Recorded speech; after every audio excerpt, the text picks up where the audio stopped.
So that guy I met on eHarmony? Yeah. We're out together last night and I step off a curb and snap, heel breaks right off my shoe. Oh no. So I say, hell with it, take them off so I'm barefoot, and you'll never guess. What? He leans over, takes off his shoes and socks, and now we're both... You're joking. Amazing, right? At eHarmony, you'll find someone you can be yourself with. Get who gets you on eHarmony. Sign up for eHarmony today.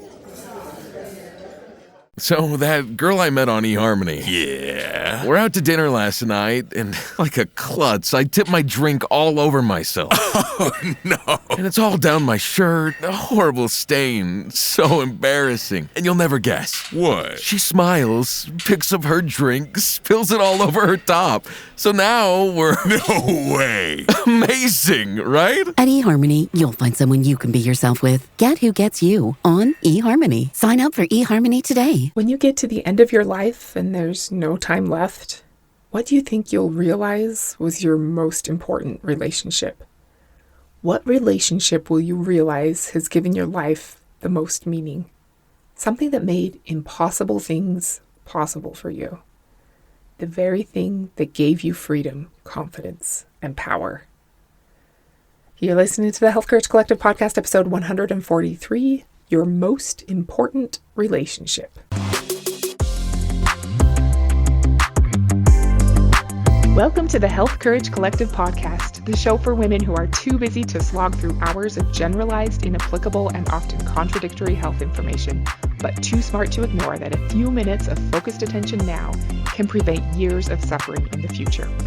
I'm your host, Christina Hackett, a pharmacist who doesn't want you to live on prescriptions, a certified coach specifically trained to maximize your potential, and a compulsive learner obsessed with preventative, cutting-edge, holistic, and integrative medicine.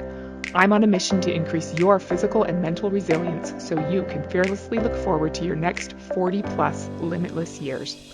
Your time is now. Let's go. Hello, and welcome to another episode. So happy that you're here today. How is your foundation upon which all the other pillars of health rest? Have you thought of how you can prioritize yourself and your ability to function at a high level by prioritizing your sleep above entertainment or trying to squeeze in one last to-do item? It makes a huge difference to your productivity, which we're going to talk more about today, but also to your blood sugar control, your longevity, your skin appearance, your athletic abilities, and your ability to think deep and concentrate. Today, we're going to talk about what is perhaps your most important relationship. I'm fine with you arguing that your most important relationship is with God or with yourself. That's cool. We're going to talk about something different that's been on my mind a lot lately. First, let's talk about the secret of life. What would you say it is? When I hear that, I immediately think of that Faith Hill song, The Secret of Life is a Good Cup of Coffee. The secret of life is staying up late. Really? That's it? I had to look up the lyrics because I was like, that's really how it goes, right? Seems kind of lame. And it does, but it's the secret of life is a good cup of coffee. The secret of life is keep your eye on the ball. The secret of life is getting up early. The secret of life is staying up late. The secret of life is try not to hurry, but don't wait. Don't wait. The secret of life is there ain't no secret. The secret of life is nothing at all. That song is really familiar to me because it came out in 1998 when I was 18 and listening to the radio all the time. Completely unfamiliar to me is a James Taylor song that says, the secret of life is enjoying the passage of time. Any fool can do it. There ain't nothing to it. The thing about time is that time isn't really real. What do you think? Is the secret of life enjoying the passage of time? Or is the secret of life that there ain't no secret?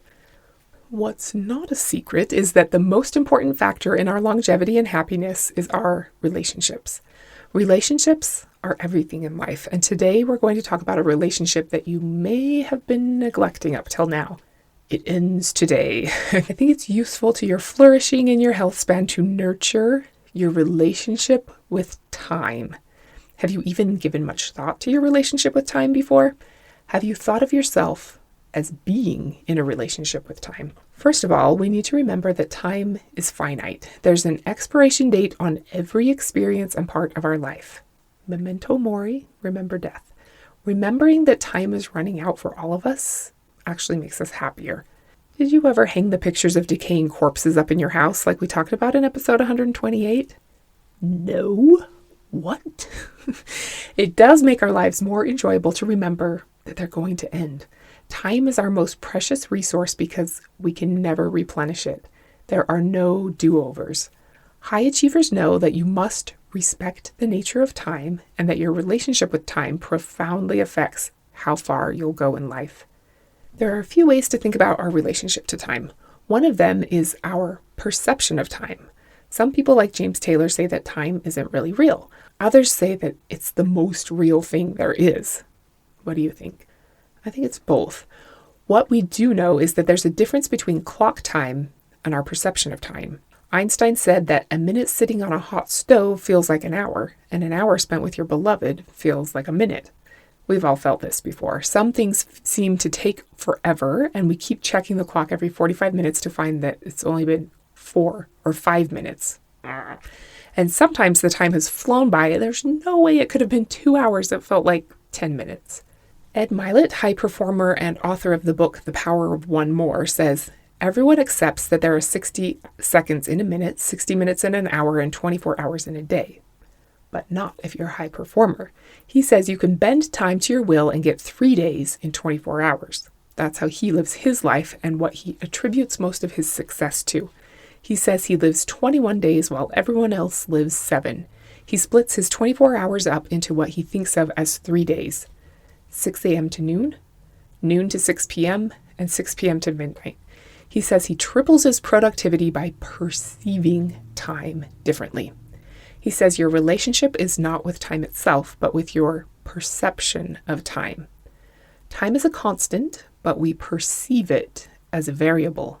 Mind time is different than clock time, and our sense of who we are and what we're capable of has to do with our mind time. You can purposefully alter the way you perceive time to bend reality and make your life better. What do you think? Ed says that we can compress time and approach our goals with more intensity when they're closer up.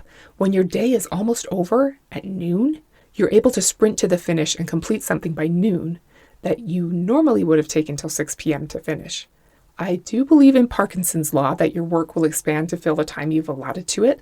I'll admit that I haven't yet mastered the skill of setting myself a short period of time to complete something and then actually producing the outcome. But I'm working on it, and I can see how powerful it would be if I could. Ed says that creating shorter days, the whole living 3 days in 24 hours thing, makes each minute more valuable. It gives you a good sense of urgency that propels you forward. You'll be more focused and intense. You can still make time for all parts of life, including relaxation. You'll just squeeze the useless air out of the in-between times. He says you'll move faster and have greater control over your life when you live 1,000 days in the same time that everyone else lives 365. Hey, I just wanted to quickly interrupt and say good for you for being here listening to a podcast about improving your biological age relative to your chronological age. Have you ever thought about slowing the biological aging of your skin? If you heard my episode 55 about senescent cells, then you know that the accumulation of these undead cells accelerates all of the problems of aging. Well, now there's a topical supplement you can put on your skin that reduces the accumulation of senescent cells in your skin. This reduces wrinkles, but also all other skin conditions caused by thinner, weaker, drier skin. It also reduces the formation of age spots and increases collagen and hyaluronic acid production within your skin. It's a peptide called OS01, and it's in a product called OneSkin. I use it every day on my face and neck, and I've noticed a big difference. I would say my skin is more moisturized, but that's not a good enough description because it's not like when you put moisturizer on, but your skin is still dry underneath. It's the exact opposite. The topical supplement isn't greasy at all, but my skin is plumper and healthier from the inside out. I'm a big fan. If OneSkin sounds like something you'd like to try, there's a link in the show notes to get you $20 off. All right, back to the episode. It's an interesting concept that I've never heard before. And at first I thought, I kind of don't like it. I'm not sure I want to live every minute of my day in a sense of urgency. But I've been percolating on it for a few weeks now, and I'm starting to love it more and more. I haven't gone all in on it. I'm not even sure how I would, to be honest. But I have started thinking of my days as at least 2 days. And I do kind of love the mental energy of thinking, oh yes, I need to do that, but I can't interrupt what I'm doing right now. So I'll do it tomorrow. Tomorrow being an hour and a half from now. And knowing that I have to finish something today and that today ends in a couple hours is helpful. I've even been better able to remember to do some of the morning routine stuff that I love, but it's kind of time consuming, by doing 1 or 2 of those things as part of the morning of my second day. So like around noon. And it feels good too.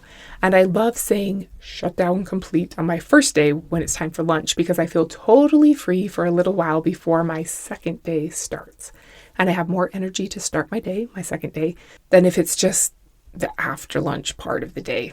I'll keep working with it and see how it evolves, but I do like the idea of bending reality to make my life better. Adding more days to your day is the first of Ed Mylett's 5 principles of time management. His second is to approach time with a greater sense of urgency. Again, I have no desire to feel frantic, but I do think that the best way to respect time and develop a healthy relationship with it is to make the most of the little bit that we've been gifted. There's a quote from Arthur Schopenhauer that says, "The common man is not concerned about the passage of time. The man of talent is driven by it." The third rule is to learn how to control time instead of time controlling you. I think this plays into your relationship with time because you can become the master of time instead of the servant of it. This is about learning to dictate the terms of your day and not allowing others to dictate your priorities for you. Ed's 4th principle is to measure performance often. When performance is measured, performance improves. And when performance is measured in close proximity to action, performance improves even more. This is so true. Immediate feedback is exponentially more valuable than a result report that you get way later. It's part of what makes working toward the goal of creating amazing health 30 years from now so challenging. Top performers measure themselves frequently. The 5th principle is to focus on the future. Dream and imagine your future while taking decisive action in the present. Don't waste time hanging out in the past. Ed says that when people see that you never waste time, they'll stop trying to waste your time for you. They'll see you in attack mode and respect that. I think that's awesome. A nice way to say without having to say, no, I'm not interested in your nonsense, thank you. Ed says that as you change your approach to time, you'll be led to meeting new people that will upgrade your life.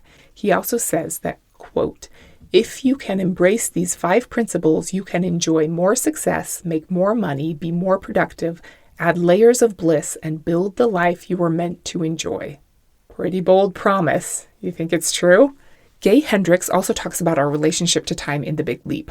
I love this concept of Einstein time, and I keep forgetting about it and then being reminded of it. I'm like, oh yeah, I love Einstein time. So what Gay Hendricks says is that most people have a victim relationship with time. They think time is their enemy and that there's never enough of it. He talks about that Einstein quote that a minute sitting on a hot stove feels like an hour, and an hour spent with your beloved feels like a minute, which is where he came up with the name Einstein time.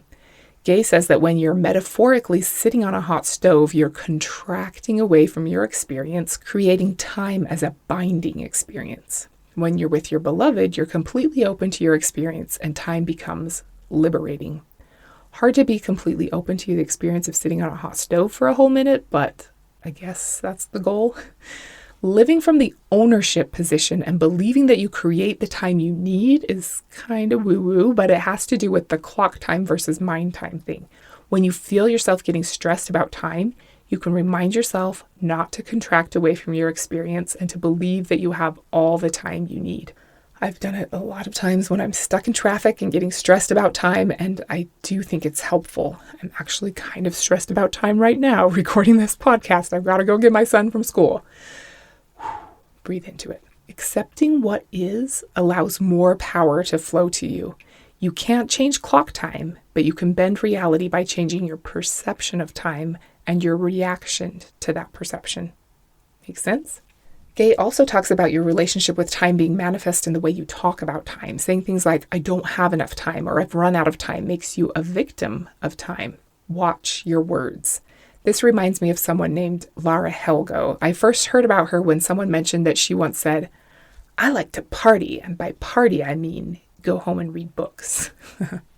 Isn't that the best? That is my kind of party for sure. She wrote a book called Introvert Power, and in it she says, "We have built an entire mythology around the idea that there's no time, using phrases like running out of time without thought."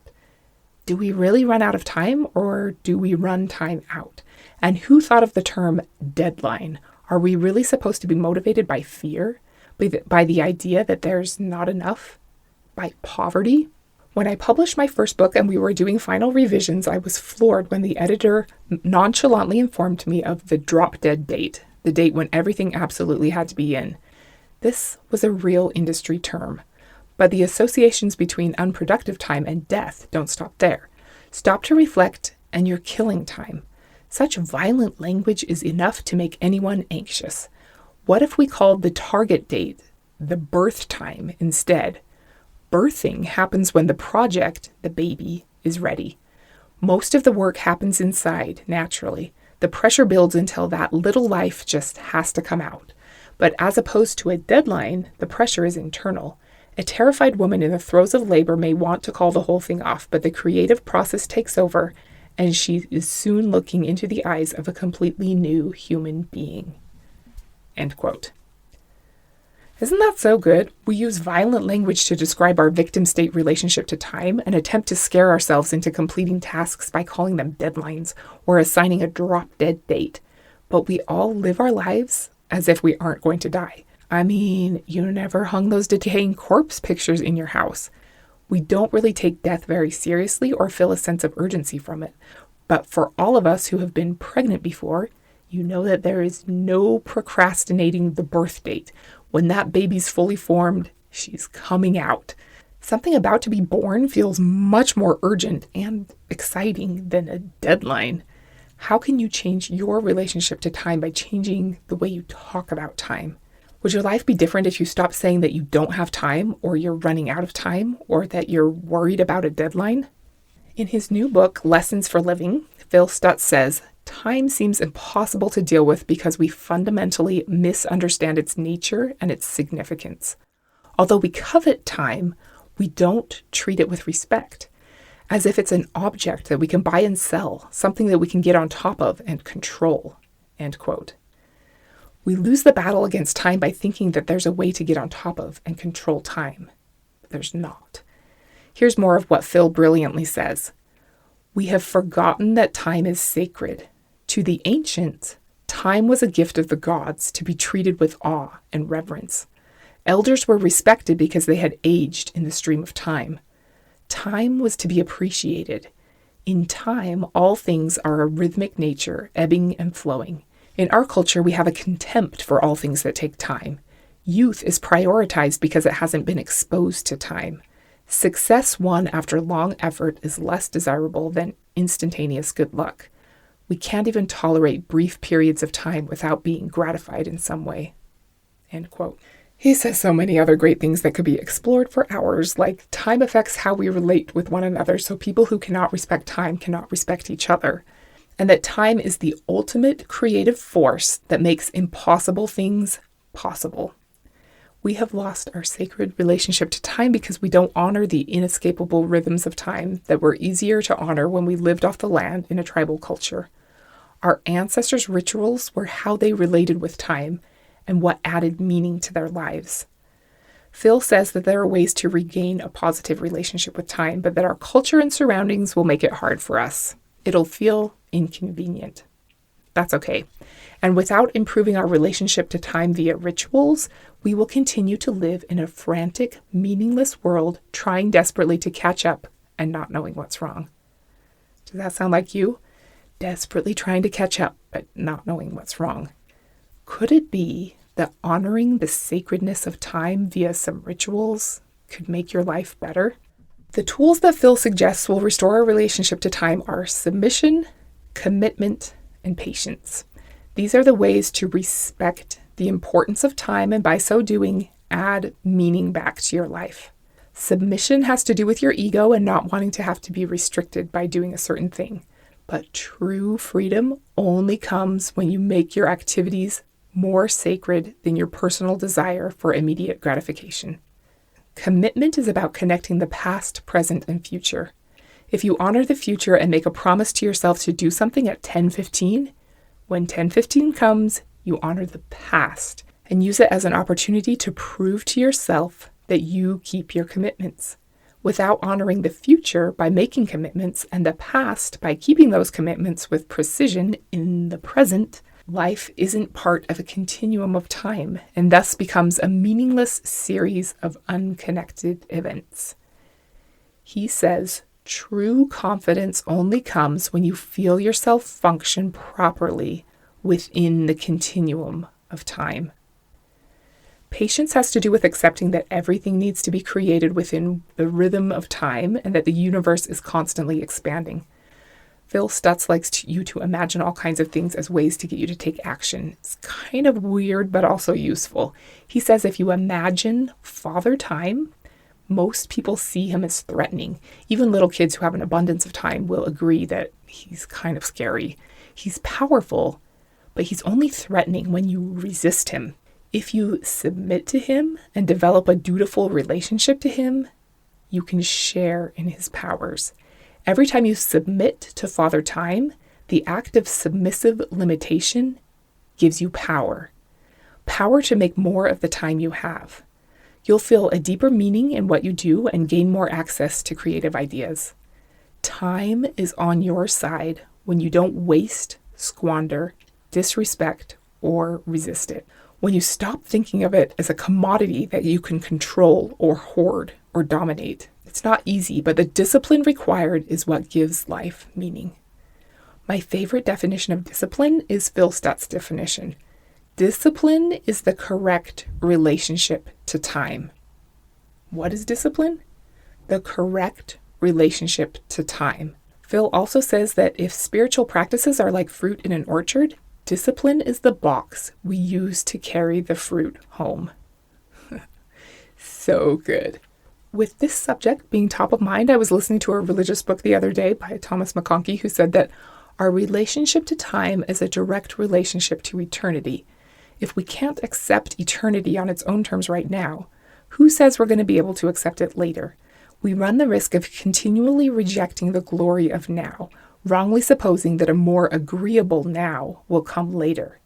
It will not. End quote. So he's saying that our willingness to accept the limitations of life as it is now is part of our relationship to time and the reality of the slow nature of our stepwise eternal progression. I see it as part of patience. Patience with ourselves and with the limitations of humanness. Life feels messy and confusing and hard. It's supposed to. That's how we progress. This is such a fascinating subject, and I didn't realize that I feel like there was so much more that could still be said. Is there anything with your relationship to time that you think you could improve?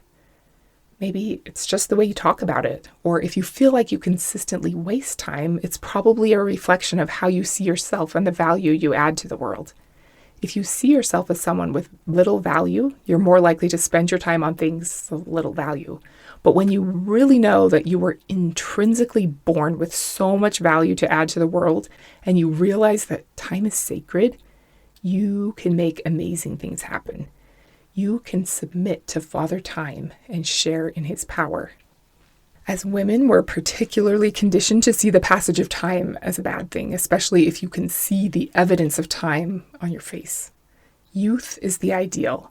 Anything less than that is a disappointment, but that's ridiculous. Time makes us better. How might you be able to more fully enjoy the passage of time? James Taylor says it's the secret of life, so you don't want to miss out on that. We can't control, hoard, or get on top of time. Time is sacred, and the only thing we can never get back. But our lives can have more meaning when we start to feel ourselves function properly within the continuum of time and develop a correct relationship with time, otherwise known as discipline. Thank you so much for listening today. You are the best, and I really appreciate you. Next week, we're going to talk about your electron deficiency. Did you know that you had one? Until then, don't take your most important relationship for granted, and don't be normal. Thank you so much for tuning into the Health Courage Collective podcast. I am truly honored that you have paid me the enormous compliment of your time and attention. I would be so grateful if you would share this podcast with someone you know and subscribe so you never miss an episode. This podcast is for entertainment and information purposes only. Statements and views on this podcast are not medical advice. This podcast, including Christina Hackett and producers, disclaim responsibility for any possible adverse events by use of information contained herein. If you think you have a medical problem, consult a licensed physician.